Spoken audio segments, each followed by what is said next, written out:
సంబంధించి ఎవరి వైపు మొగ్గు చూపుతున్నారు, ఓటింగ్లో ఎవరికి క్రాస్ ఓటింగ్ జరగబోతుంది, ఇలాంటి అనేక అంశాలు తెర మీద జరుగుతున్నాయి. సెక్యులర్ నాన్ సెక్యులర్ మధ్య పోటీ అంటూ కూడా కేంద్ర మంత్రి కిషన్ రెడ్డి చేసిన వ్యాఖ్యలు, అలాగే బరిలో మాకు సంఖ్యాబలం లేదు కాబట్టి నిలబడట్లేదు, ఓటింగ్ని బాయ్కాట్ చేస్తున్నామంటే ఇప్పటికే బీఆర్ఎస్ ప్రకటించడం జరిగింది. ఇక కాంగ్రెస్ ఈ అంశానికి సంబంధించి ఇప్పటివరకు క్లారిటీ ఇవ్వలేదు. ఎందుకంటే అంశాలకు తగ్గట్టుగా ఎప్పటికప్పుడు మజ్లిస్కి వాళ్ళ వంతు సహాయ సహకారాలు అందిస్తున్న విషయం తెలిసిందే. ఈ అంశానికి సంబంధించి అయితే మాకు తగినంత సంఖ్యాబలం లేదు కాబట్టి అటు బీఆర్ఎస్ కావచ్చు ఇటు కాంగ్రెస్ కావచ్చు చాలా క్లియర్ కట్గా చెప్పడం జరిగింది. సంఖ్యాబలం లేనప్పుడు నిలబడి ఆ ఓటమి పరాభవం పాలవడం కన్నా కామ్గా ఉండడం మేలు అన్న విషయాన్ని అయితే అటు కాంగ్రెస్ కావచ్చు ఇటు బీఆర్ఎస్ కావచ్చు చాలా క్లియర్గా చెప్పడం జరిగింది. బీజేపీకి ఉన్న మద్దతు కూడా చాలా తక్కువ. ఇది ఏకపక్షంగా గెలవాల్సిన వారు వన్ సైడ్ లాగా గెలవాల్సిన దాన్ని బీజేపీ పంతానికి పోయి పోటీకి వస్తుంది అంటూ కూడా వాదనలు వినిపిస్తున్న నేపథ్యంలో ఇప్పటికే ఈ అంశానికి సంబంధించి బీజేపీ చాలా సీరియస్గా తీసుకుంది. అంటే లోపాయికారంగా ఎక్కడి నుంచి వెళ్ళినా వెనక నుంచి సపోర్ట్ రాకపోతుందా, మజ్లిస్కి గట్టి పోటీ బీజేపీ ఇవ్వకపోతుందా అన్న ఒక వ్యూహాన్ని అయితే బీజేపీ రచిస్తున్న నేపథ్యంలో సంఖ్యాబలం ప్రకారం చూసుకుంటే బీజేపీకి ఉంది 29, ఎంఐఎంకి ఉంది 49. ఏ లెక్కను చూసుకున్నా ఎంఐఎం గెలుపు నల్లేరు మీద నడక అది ఖాయంగా కనిపిస్తోంది. కాకపోతే బీజేపీ పోటీలో తగ్గము అన్న అంశాన్ని తెర మీద తీసుకొస్తూ బ్యాక్ ఎండ్లో అంటే బీఆర్ఎస్ నుంచి వచ్చే ఎగ్జిక్యూటివ్ మెంబర్స్ కావచ్చు, కార్పొరేటర్లు కావచ్చు, ఎవరైనా సపోర్ట్ ఇస్తారేమో, ఆ సపోర్ట్తో మనకేమన్నా ఛాన్స్ దొరుకుతుందేమో అన్న థాట్లో బీజేపీ ఉంటే, అసలుకైతే బీఆర్ఎస్ వర్కింగ్ ప్రెసిడెంట్ కేటీఆర్ అయితే అడ్డుకట్ట వేసన్నది క్లియర్గా తెలుస్తుంది. మేము ఎలక్షన్ని బాయ్కాట్ చేస్తున్నాం, ఓటింగ్లో ఎట్టి పరిస్థితుల్లోనూ మేము పాల్గొనదలుచుకోవట్లేదు, పాల్గొనకుండా కూడా విప్ జారీ చేయబోతున్నాం. ఒకవేళ కనుక మా దృష్టికి రాకుండా ఎవరైనా ఈ ఓటింగ్లో పాల్గొంటే ఖచ్చితంగా వాళ్ళని పార్టీ నుంచి బహిష్కరిస్తాము అంటూ కూడా సభా వేదికగా చాలా క్లియర్ కట్గా చెప్పడం జరిగింది. ఇక కాంగ్రెస్ వచ్చేసి దీనికి సంబంధించి మాకు సంఖ్యాబలం లేదు, సంఖ్యాబలం లేకపోయినా బీజేపీ నిలబడుతోంది. టీపీసీసీ చీఫ్ మహేష్ కుమార్ గౌడ్ చేసిన వ్యాఖ్యలను ఒకసారి పరిగణలోకి తీసుకుంటే మాకు సంఖ్యాబలం లేదు కాబట్టి మాకున్న సంఖ్యాబలం వచ్చేసి ఓన్లీ 14 మంది. ఈ 14 మందిని పెట్టుకొని మేము నిల్చున్నా అది ఓడిపోవడం అవుతుంది కాబట్టి మేము తప్పుకుంటున్నాం అనేసి అని చెప్పారు. ఇప్పుడు మజ్లిస్కు ఏ సపోర్ట్ లేకపోయినా నెగ్గడం అనేది ఖాయంగా కనిపిస్తోంది. ఈ నేపథ్యంలో లోపాయికారి ఒప్పందాలు జరిగాయి. అటు ఎంఐఎంకి మొదటి నుంచి బీఆర్ఎస్ గతంలో సపోర్ట్ చేస్తే ఇప్పుడు కాంగ్రెస్ వచ్చినాక కాంగ్రెస్ సపోర్ట్ వస్తుంది. ఎవరు అధికారంలో ఉంటే వాళ్లకు మజ్లిస్ పార్టీకి అంటకాగడం అలవాటే. దీన్ని బట్టి వాళ్ళ ఒప్పందాలు ఏంటో తెలుస్తున్నాయి అంటూ కూడా బీజేపీ నేతలు స్ట్రాంగ్గా కౌంటర్ అటాక్లు అయితే ఇవ్వడం జరుగుతుంది. దానికి సంబంధించి ఇప్పటికే కేంద్ర మంత్రి కిషన్ రెడ్డి మాక్ పోలింగ్ నిర్వహించడం జరిగింది. స్వయంగా ఆయన పర్యవేక్షించారు. ఖచ్చితంగా ఈసారి మన బలం ఏంటి, మనం దేనికి తగ్గబోము అన్న విషయాన్ని చూపించే ప్రయత్నం చేస్తున్నారు. దీంతో పాటు క్రాస్ ఓటింగ్ జరిగినా ఎవరైనా బయట అంటే బీఆర్ఎస్ కార్పొరేటర్లు కావచ్చు, ఎక్స్-అఫీషియో మెంబర్స్ కావచ్చు సపోర్ట్ ఇస్తారేమో అన్న ఒక కోణం నేపథ్యంలో ఒక ఇంత ఉత్కంఠ అయితే నెలకొంది. బట్ ఎంత చూసుకున్నా ఇక్కడ ఉంది 25, అక్కడ ఉంది 49 సంఖ్యాపరంగా చూసుకుంటే. మరి ఏ రకంగా బీజేపీ గెలిచే అవకాశం ఉంటుంది అనేది క్వశ్చన్ మార్క్.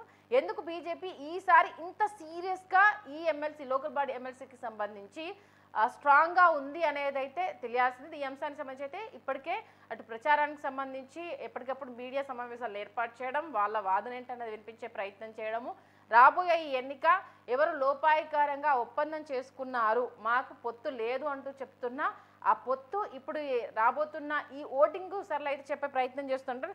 కాంగ్రెస్ ఓన్లీ 14 ఉన్నాయి. మజ్లిస్కి అయితే ఇప్పుడైతే ఎవరిని సపోర్ట్ అడగాల్సిన అవసరం లేదు. ఎందుకనంటే క్లియర్ కట్ మెజారిటీ వాళ్ళకు ఉంది, గెలుస్తామన్న ధీమా ఉంది కాబట్టి. బట్ బీజేపీ వ్యూహం ఏంటి అనేదే ఇప్పుడు ప్రత్యేకంగా చర్చ జరుగుతుంది. ఇక ఈ అంశానికి సంబంధించి ఎవరెవరు ఏమన్నారో ఒక్కసారి వినే ప్రయత్నం చేద్దాం. దాంతోపాటు మరి కాసేపట్లో డిబేట్లో అటు బీఆర్ఎస్, బీజేపీ, కాంగ్రెస్ సంబంధించిన నేతలు కూడా పార్టిసిపేట్ చేసే అవకాశం ఉంది. ఈలోగా కేంద్ర మంత్రి కిషన్ రెడ్డి ఈ లోకల్ బాడీ ఎలక్షన్స్కి సంబంధించి ఎమ్మెల్సీ ఎలక్షన్కి సంబంధించి ఏమన్నారో ఒక్కసారి విందాం. పిసర్ బైట్ ప్లీజ్. వాళ్ళను అవమానం చేసినట్టే. మజ్లిస్ పార్టీని గెలిపించడం కోసమో, మజ్లిస్ పార్టీకి మద్దతు ఇవ్వడం కోసమో హైదరాబాద్ ప్రజలు బీఆర్ఎస్ పార్టీకి ఓటేయలేదు, హైదరాబాద్ ప్రజలు కాంగ్రెస్ ఓటేయలేదు. ఇదే పాతపట్నంలో మజ్లిస్ పార్టీ వరుసగా గెలుస్తున్నటువంటి శాసనసభ నియోజకవర్గాల్లో కానీ, లేక హైదరాబాద్ పార్లమెంట్ కాన్స్టిట్యున్సీలో కానీ, మున్సిపల్ కార్పొరేషన్ ఎక్కడైతే మజ్లిస్ పార్టీ గెలుస్తుందో అక్కడ కానీ ఖచ్చితంగా బీఆర్ఎస్ పార్టీ, కాంగ్రెస్ పార్టీ రెండు కూడా పోటీ చేసి మజ్లిస్ వ్యతిరేక ఓట్లు చీల్చి మజ్లిస్ పార్టీకి సహకరించేటువంటి ప్రయత్నం చేస్తాం. అక్కడ బీజేపీని ఓడించడం కోసమో ఆ ఎలక్షన్స్ లో పోటీ చేస్తారు రెండు పార్టీలు. ఇక్కడ బీజేపీని ఓడించడం కోసం ఈ ఎలక్షన్స్ లో పోటీ చేయకుండా ఉంటున్నారు. ఎమ్మెల్సీ ఎలక్షన్స్ ఇక్కడనేమో పోటీ చేయరు, అక్కడ పోటీ చేస్తారు. అక్కడ ఓట్లు విభజించేటువంటి ప్రయత్నం చేస్తారు, మజ్లిస్ వ్యతిరేక ఓట్లు. ఇక్కడ మజ్లిస్ పార్టీని గెలిపించడం కోసం పోటీ చేయకుండా ఉంటున్నారు. ఇంత పచ్చిగా మజ్లిస్ పార్టీతో చేయి కలిపి పనిచేస్తున్నటువంటి రెండు పార్టీల్లో కూడా మరి సెక్యులర్ పార్టీలు ఏ రకంగా అయితే చెప్పాల్సినటువంటి అవసరం. రాహుల్ గాంధీని ఒక్కటే ప్రశ్నిస్తున్నాను, పచ్చి మతోన్మాద పార్టీ అయినటువంటి మజ్లిస్ పార్టీ, రజాకర్ల వారసత్వంగా వస్తున్నటువంటి మజ్లిస్ పార్టీతో మీరు హైదరాబాద్ లో స్నేహం చేస్తూ కలిసి కాపురాలు చేస్తూ వాళ్ళ మద్దతుతో మీరు, మీ మద్దతుతో వారు ఎన్నికల్లో గెలుస్తూ ఈరోజు మేము సెక్యులర్ అని రాహుల్ గాంధీ ఏ ముఖం పెట్టుకొని దేశంలో ప్రచారం చేస్తుండో చెప్పాల్సిన అవసరం. ఓటు హక్కు చూస్తున్నారు కదా, అటు బీజేపీ వాదన అయితే చాలా క్లియర్ కట్గా మొదటి నుంచి కూడా అదే విషయాన్ని తెలియజేస్తుంది. మెంబర్స్ ఉన్నప్పుడు నామమాత్రంగా అయినా పోటీలో నిలబడాలి, నిలబడ్డప్పుడే కదా ఎవరి సంఖ్యాబలం ఏంది, వాళ్ళ పార్టీ వాళ్ళు ఎవరు మద్దతు ఇస్తున్నారని తెలిసే అంశం ఉంటుంది. మీకు బయటికేమో తిట్టుకోవాలి, లోపాయకారంగా మీకు బాయ్ బాయ్ అంటూ అనుకోవాలి. దీన్ని బట్టే తెలుస్తుంది హైదరాబాద్ ఓటర్లంతా దీన్ని చూసి తెలుసుకోవాలి ఏం జరుగుతుంది, లోపాయకరంగా ఎవరితో ఒప్పందాలు చేసుకుంటున్నారు, ఎవరికి సపోర్ట్ ఇస్తున్నారన్న విషయాన్ని ఖచ్చితంగా తెలుసుకోవాలి అనేసి కేనమతి కిషన్ రెడ్డి చెప్పడం జరిగింది. ఈ నేపథ్యంలో నిన్న బీఆర్ఎస్ వర్కింగ్ ప్రెసిడెంట్ కేటీఆర్ అయితే చాలా క్లియర్ కట్గా ఈ ఎలక్షన్ని మేము బాయ్కాట్ చేస్తున్నాము, ఎట్టి పరిస్థితుల్లో మా తరపు నుండి ఏ ఒక్కరు ఈ ఓటింగ్లో పాల్గొన్నారు. బీఆర్ఎస్కి వచ్చేసి 24 మంది సంఖ్యాబలం ఉంది. ఓవరాల్గా అయితే 112 మంది ఓటు హక్కు వినియోగించుకోవచ్చు. దీంట్లో హైయెస్ట్ మజ్లిస్కే ఉండడము ఇక్కడ వాళ్లకు బలం చేకూర్చిన అంశం అనేది క్లియర్గా తెలుస్తుంది. ఇటు బీఆర్ఎస్ని కలుపుకుంటే ఒకవేళ బీజేపీకి కనుక బీఆర్ఎస్ మద్దతు ఇచ్చి ఉండుంటే 49-49 టై అయి ఉండేది, వీళ్ళ సపోర్ట్ తోటి అంటే నిల్చుని ఉండుంటే ఈ లెక్క తెలకుండా అయితే ఉండేది. ఇప్పుడైతే ఒకరు బాయ్కాట్ చేస్తున్నామని చెప్పారు. కాంగ్రెస్కి సంబంధించి అయితే ఇంకా ఓటింగ్లో పాల్గొంటామా లేదా అన్న అంశానికి సంబంధించి అయితే ఇక్కడ ఏం చెప్పలేదు. బట్ ఇందాక చెప్పినట్టుగా మజ్లిస్కి ఎవరి సపోర్ట్ అవసరం లేదు, అది క్లియర్ కట్గా గెలిచే అవకాశం ఉంది. కాకపోతే రాబోయే రోజుల్లో local body elections, GHMC elections ఉన్నాయి కాబట్టి దానికి సంబంధించి ఈ ఎమ్మెల్సీకి కొంత ఊతమిచ్చే అవకాశం ఉంటుందన్న ఒక వాదన తెర మీద తీసుకొస్తున్న నేపథ్యంలో ప్రజెంట్ ఏ పార్టీలు ఏ వైఖరి అవలంబిస్తున్నాయన్నది కూడా ప్రజల్లో చర్చ జరిగే అవకాశం ఉంది. ఒక్కసారి బీఆర్ఎస్ వర్కింగ్ ప్రెసిడెంట్ కేటీఆర్ గారు ఈ ఎలక్షన్కి సంబంధించి ఏమన్నారో వినే ప్రయత్నం చేద్దాం. Byte please. కార్పొరేటర్లు, మా గౌరవ శాసనసభ్యులు ఎవరెవరికైతే 24 తారీఖు జరిగే ఎన్నికల్లో ఓటు హక్కు ఉందో మనం వాళ్ళకి వేసేది లేదు, వీళ్ళకి వేసేది లేదు. ఎంఐఎం లేదు, బీజేపీ లేదు, ఇద్దరు కూడా మనకు అవసరం లేదు. మనం ఎందుకంటే క్యాండిడేట్ని పెట్టలేదు, మనకు సంఖ్య లేదు కాబట్టి క్యాండిడేట్ని పెట్టలేదు. నేను మీతో రిక్వెస్ట్ కూడా చేసేది, ఆ రోజు కౌన్సిల్లో ఏదైతే ఎలక్షన్ ఉందో ఆ ఎలక్షన్ను మనం పూర్తిగా బాయ్కాట్ చేద్దాం. మనం అడుగు పెట్టేది లేదు, కౌన్సిల్కి పోయేది లేదు, అడుగు పెట్టేది లేదు, ఓటు వేసేది లేదు. ఇద్దరు కూడా ఒకటే తరీకా మనుషులు, మనకు అవసరం లేదు.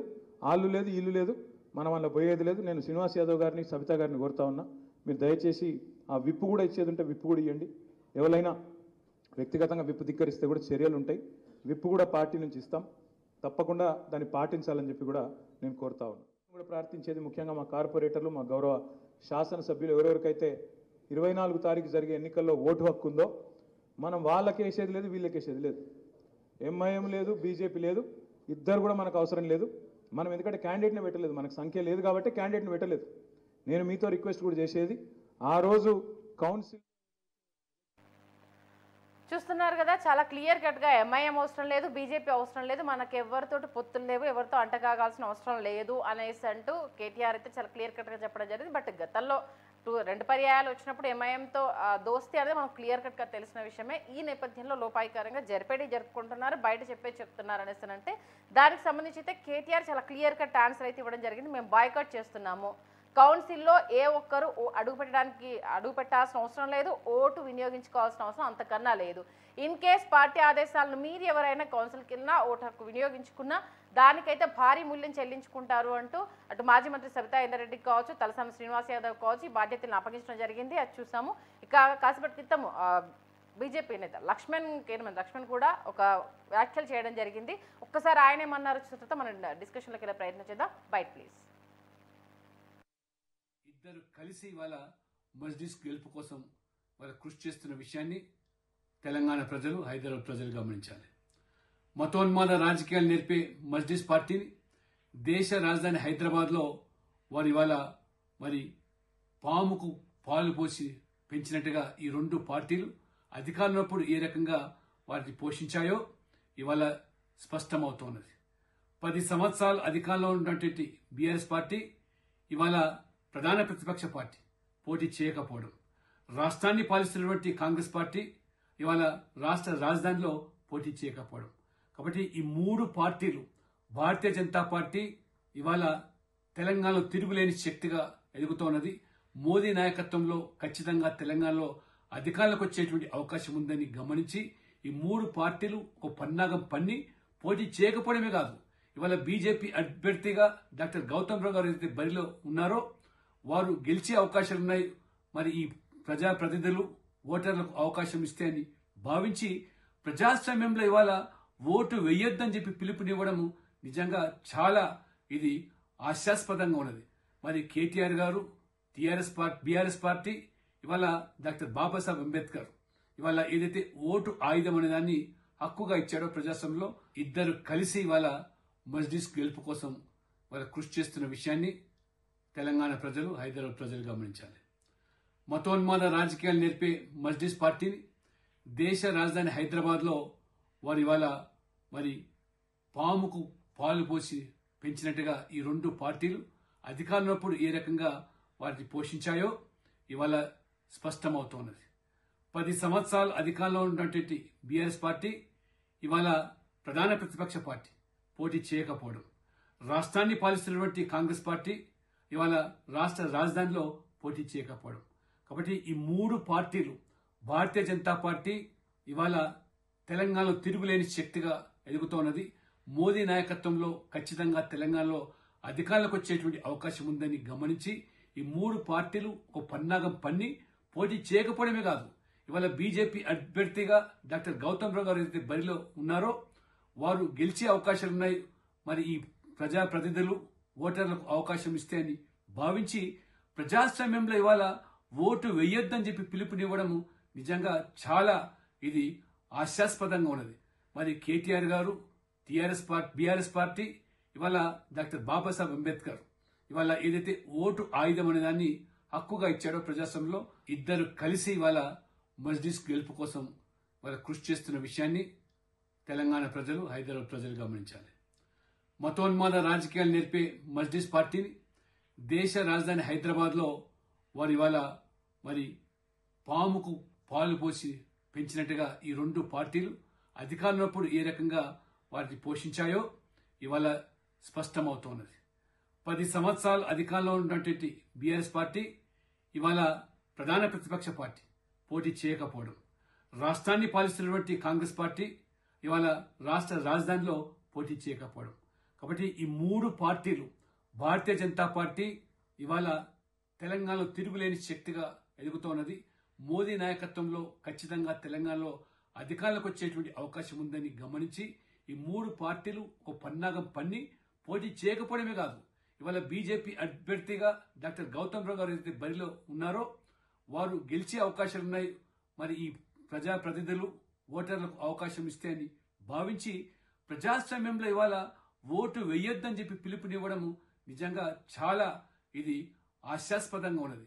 మరి కేటీఆర్ గారు బీఆర్ఎస్ పార్టీ ఇవాళ డాక్టర్ బాబాసాహెబ్ అంబేద్కర్ ఇవాళ ఏదైతే ఓటు ఆయుధం అనే దాన్ని హక్కుగా ఇచ్చాడో ప్రజాస్వామ్యంలో ఇద్దరు కలిసి ఇవాళ మజ్లిస్ గెలుపు కోసం వాళ్ళ కృషి చేస్తున్న విషయాన్ని తెలంగాణ